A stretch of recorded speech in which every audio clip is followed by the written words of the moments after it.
오늘은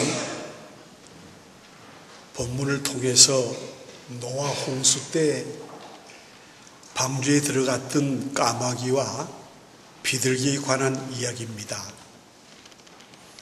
성경은 의외로 많은 짐승들의 이야기나 그에 얽힌 사건들을 취급합니다. 그 이유는 짐승들도 모두가 다 하나님의 피조물이기 때문입니다. 창세기 1장 20절에서 22절에 보면 궁창에는 새가 날으라.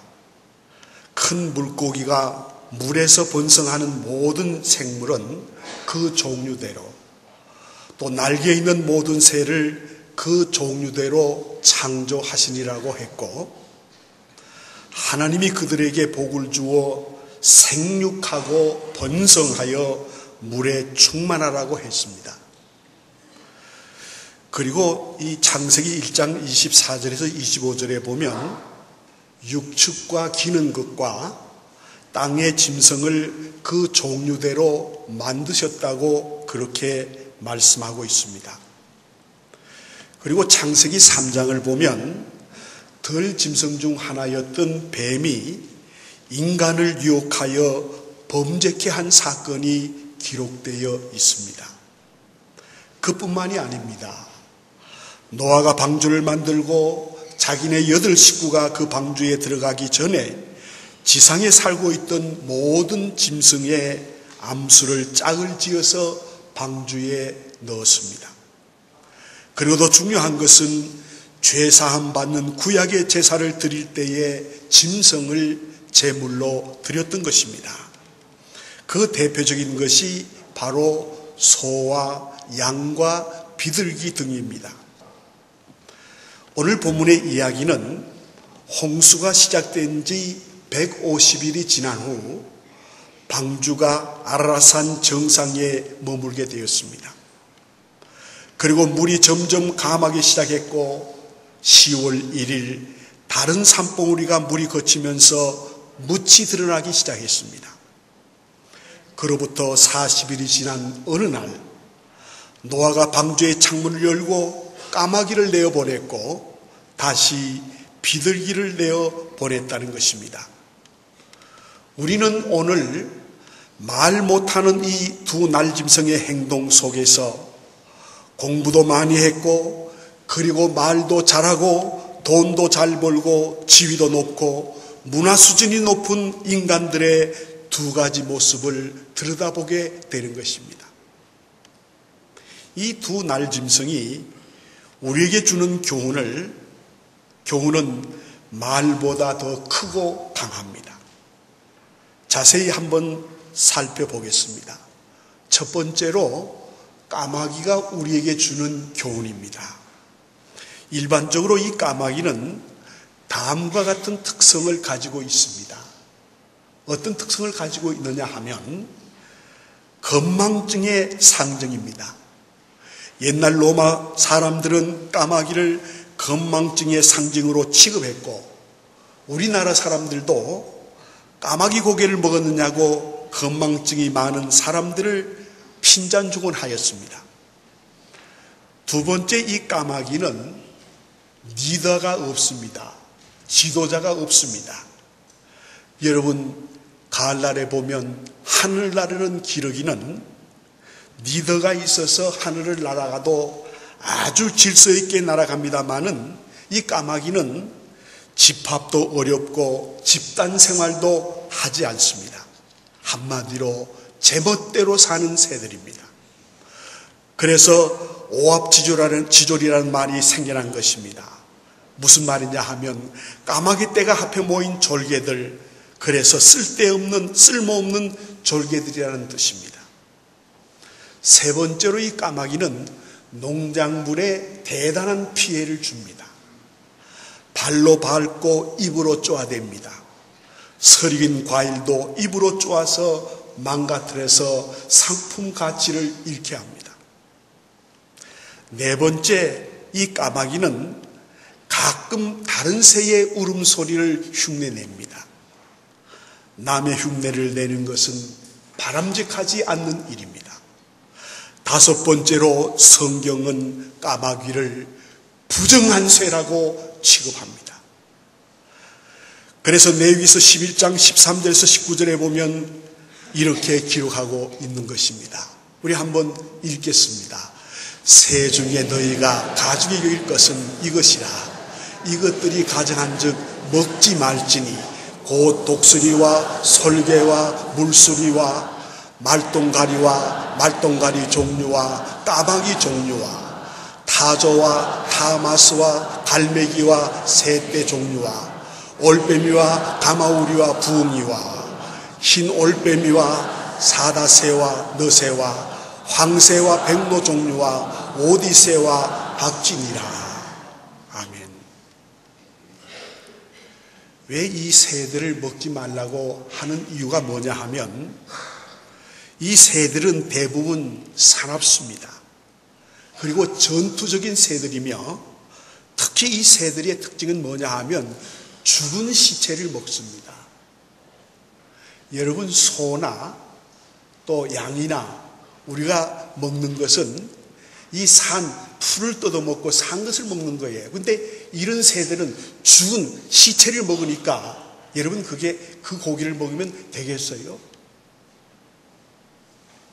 한 30년 전입니까? 어느 집사님이 저를 찾아왔어요. 목사님, 오늘 대접을 좀 하겠습니다. 특별한 고기입니다. 무슨 고기냐 그랬더니 까마귀 고기래요. 두강동에 있는데 그 당시에 한 사라에 5만 원이었대요. 굉장히 비싼 거예요. 제가 그 까마귀 고기를 먹겠어요? 안 먹겠어요? 절대 안 먹지요. 성경이 먹지 말라 그러는데 먹으면 안 돼요. 여러분 꼭 기억하세요. 레위기서에 보면 하나님이 먹지 말라, 먹으라는 것을 분명히 구분하고 있습니다. 오늘도 이 말씀 보니까 구분되어 있잖아요.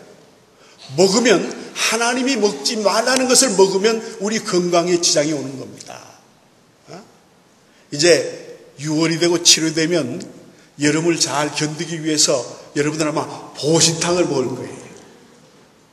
보신탕 좋아하시는 분들이 많이 있을 거예요. 저도 과거에는 보신탕을 굉장히 즐겼습니다. 근데 이 보신탕이 뭐냐 하면 고지혈이에요. 그 성경에는 먹지 말라 그랬어요. 제가 그걸 먹어서 이렇게 뚱뚱해졌어요. 이제 다시 안 먹습니다. 사주려고 해도. 여러분, 성경에 먹지 말라고 하면 먹지 말아야 돼요. 그것은 반드시 우리 건강에 해를 끼치는 겁니다. 하나님이 명확하게 구분을 해 놓으셨어요. 자, 이러한 관점에서 이 노아가 내보낸 까마귀의 행동을 우리가 한번 생각해 보겠습니다. 조명을 해 보겠습니다. 첫째로 이 까마귀는 접촉 대상을 잘못 선택했습니다. 까마귀가 방주에서 나갈 때는 땅의 물이 완전히 마르기 전이었기 때문에 땅이 지저분하고 습기가 가득했습니다. 그리고 썩은 시체며 나무 토막이 여기저기 널려 있어서 찰흙투성이었습니다. 그런데 까마귀는 바로 그곳을 선택했습니다. 아마 까마귀는 길고 긴 날 방주 안의 생활이 대단히 답답했을 것입니다. 이 까마귀의 본성은 뭐냐 하면 깨끗하고 밝은 것보다는 암울하고 냄새가 나고 습기가 있는 곳을 찾는다는 거예요. 여러분, 정상적인 새라면 아직 착취하기에 빠른 시기입니다만 그러나 이 까마귀에게는 아마 더 말할 나위 없이 좋은 때를 만난 것 같습니다. 자, 우리가 이 땅에 살아가면서 중요한 것은 우리가 사귀는 대상의 선택이에요. 대상 선택을 잘못하게 되면 그 인생은 망하게 되는 겁니다. 그러므로 이 대상 선택을 잘하는 것, 이것이 바로 그 사람의 행불행을 결정하는 것입니다. 우리 성경에 나타나 있는 대로 이스라엘 북왕국의 아방은 이세벨이라는 여자를 만남으로 우상 숭배에 빠졌고 결국은 패망의 늪에 빠지고 말았습니다. 그러나 다윗 왕은 나단 선지자를 만남으로 말미암아 죄를 회개하고 이스라엘 나라의 성왕이 되었습니다. 이스마엘의 후손인 아랍 사람들은 중동의 넓고 큰 땅을 선택을 했습니다. 그러나 이스라엘 민족은 하나님이 주신 땅이라는 신앙 때문에 좁고 그리고 쓸모없는 같은 땅을 그들은 선택해서 그곳은 하나님의 축복의 땅이라고 해서 그곳에서 살았습니다. 제가 이스라엘 가서 보니까 이 갈릴리 바다를 배를 타고 건너면서 생각했습니다.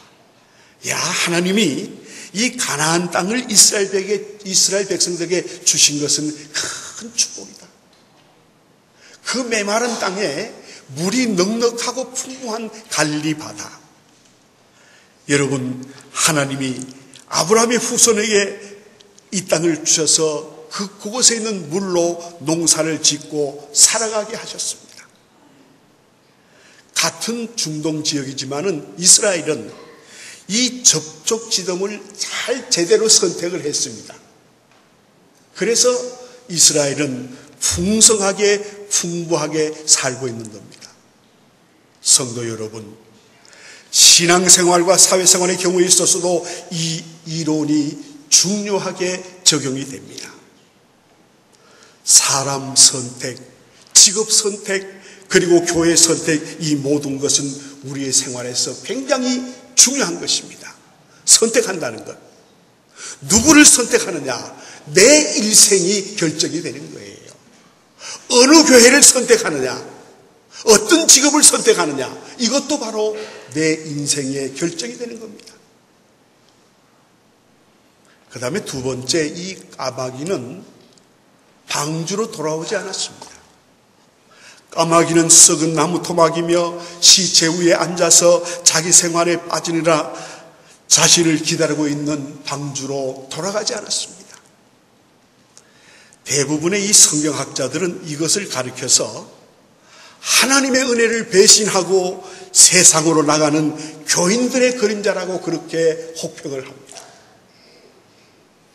이 이야기는 노아 홍수 시대만의 이야기가 아닙니다.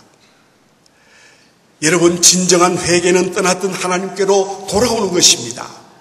그리고 은혜의 현장으로 되돌아오는 것이며 말씀의 현장으로 되돌아오는 것입니다. 아버지의 품을 떠나 멀리 도시로 나가 방탕에 빠졌던 둘째 아들의 이야기가 바로 그것을 증거하는 것입니다. 둘째 아들이 거지, 불황과 탕자로 굶어 죽지 않고 살아난 것은 아버지께로 돌아왔기 때문입니다. 성도 여러분, 우리 인생은 하나님께로 돌아오면 살고 돌아오지 않으면 그 인생은 불쌍한 인생이 되고 마지막은 죽게 되는 거예요.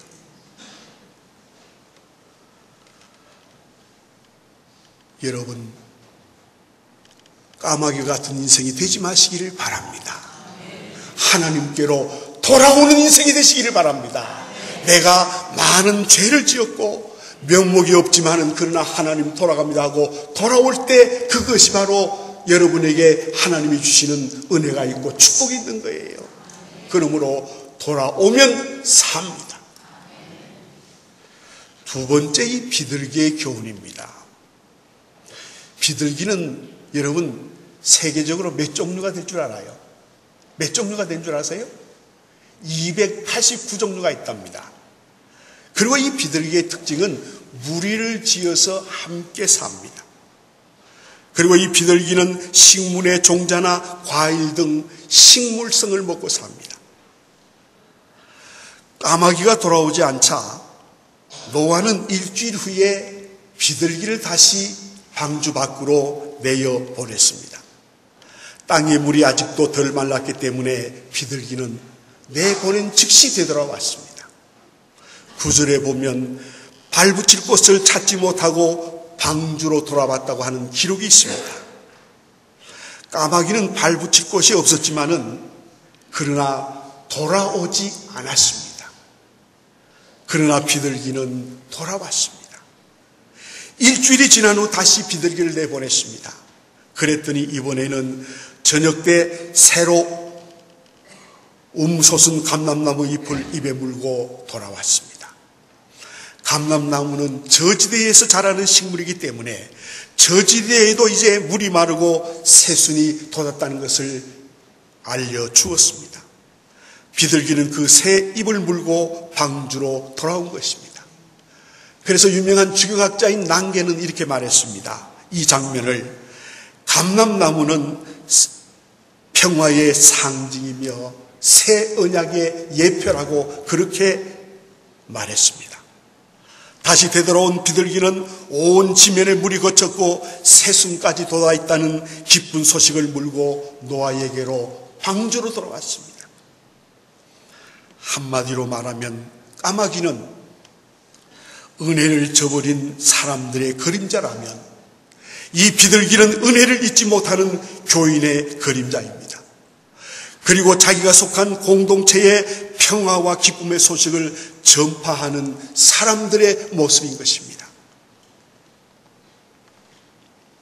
제가 어느 모임에서 있었던 일입니다.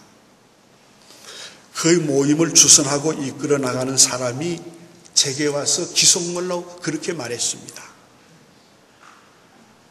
저기 보이는 저 사람 늘 아슬아슬해요. 시한폭탄과 같습니다. 언제 무슨 문제를 들고 나설지, 언제 무슨 문제를 가지고 물건들을 질는지 모르는 부끄러움을 모르는 사람입니다. 여러분, 독일에서 제일 모욕적인 말이 뭐냐 하면 부끄러운 줄 알아라. 여러분, 우리가 사는 이 사회에 부끄러움을 모르는 사람들이 많이 있어요. 이 부끄러움을 모르는 사람들은 경우가 없습니다. 상식이 없습니다. 자기 하고픈 대로 하는 거예요. 자기 멋대로 하는 거예요. 까마귀와 같은 사람이에요. 제가 그 말을 들으면서 그 사람을 바라보니까 그 사람이 그때 또 그 모임에서 따지기 시작합니다. 이 모임의 성격이 무엇이며 또 이 모임이 왜 모이느냐, 무엇을 하느냐 하고 따지는데 보니까 그 얼굴이 푸르락푸르락 하면서 이그러져 있습니다. 저는 그 사람을 바라보면서 저 사람이 사람들을 대단하게 피곤하게 하는 트러블 메이커구나. 좋지 않는 사람이구나. 나쁜 사람이구나 하는 생각을 했습니다. 성도 여러분, 비둘기가 물어왔던 푸릇푸릇한 갓 돋아난 감람나무 새순 생각만 해도 싱싱합니다. 다시 일주일이 지난 후 비둘기를 내어보냈더니 그때는 다시 돌아오지 않았습니다. 그것은 지면의 물이 완전히 말랐다는 증거입니다. 비둘기는 첫 번째는 다시 돌아오므로 아직 때가 아님을 알렸고, 두 번째는 감람나무 새 잎을 물고 오므로 지면의 상황을 알렸고, 세 번째는 다시 되돌아오지 않음으로 말미암아 방주 밖으로 나와도 된다는 무언의 소식을 전한 것입니다. 1492년 크리스토프 콜럼버스가 아메리카 신대륙을 발견했습니다. 이 콜럼버스의 신대륙 발견은 민주주의의 실험장이며 자유의 상징인 미합중국을 탄생시킨 시발점이었다는 긍정적인 평가가 있습니다. 그러나 비판하는 쪽도 있습니다. 콜럼버스 때문에 평화롭게 살던 그곳 원주민들이 오만하고 잔인한 유럽인들에게 짓눌리게 되었고 전염병과 노예제도에 시달리게 되었다는 것입니다. 이렇게 콜럼버스는 두 가지 평가를 받고 있는 것입니다. 우리도 누구에게나 두 가지 평가가 있기 마련입니다. 우리는 우리의 삶과 신앙을 후손들에게 남긴 채 앞서가고 있습니다. 우리는 후손들에게 발자국을 남겨야 합니다. 어디는 발자국을 남겨야 하느냐? 신앙의 발자국을 유산으로 물려주어야 하는 것입니다. 그런데 만약에 사람들이 나를 평가할 때 그는 까마귀였네라는 평가를 받지 말기를 바랍니다. 그는 비둘기였었네 평가를 받도록 하시기를 바랍니다. 프랜시스의 기도대로 불화와 불평과 다툼이 있는 곳에 새롭게 돋아난 감람나무 잎을 물어다 주는 비둘기, 불안과 좌절 속에서 고통받는 사람들에게 고통의 물이 그치고 땅이 말랐다는 증거를 보여주는 비둘기, 자신의 삶의 방향을 결정하지 못하는 사람들에게 희망과 메시지를 보여주는 비둘기가 되시기를 바랍니다. 비둘기는 평화의 상징입니다. 여러분, 우리는 사회에 나가서 공동체 생활을 하고 교회에서 기독교 공동체 생활을 하면서 여러분들은 다 비둘기가 되시기를 바랍니다. 내가 가는 곳에 화해가 이루어지고 내가 가는 곳에 용서가 있게 되고 내가 가는 곳에 평화가 있어야지, 내가 가는 곳에 공동체가 깨트려지고 내가 가는 곳에 공동체가 문제가 일어난다고 하면 그 사람은 까마귀예요. 까마귀는 하나님에게도 인정받지 못합니다. 사람들에게도 인정받지 못합니다.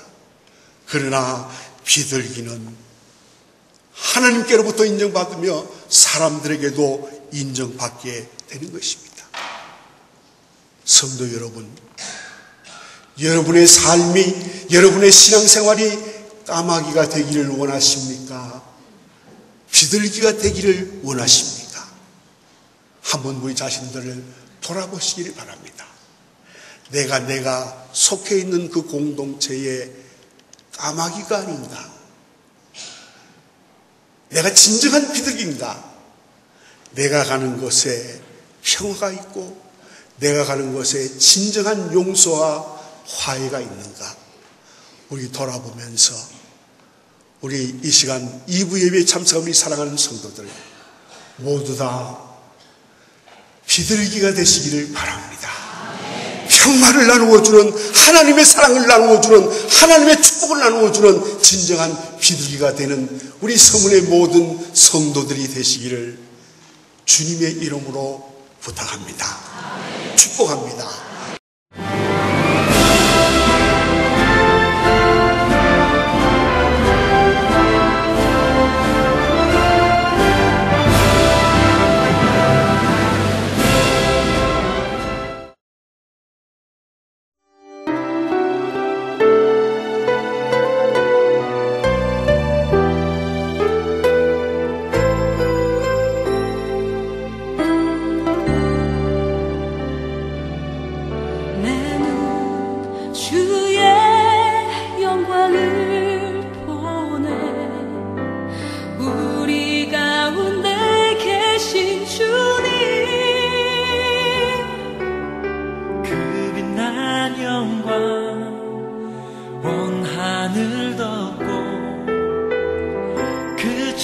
온 땅 가득해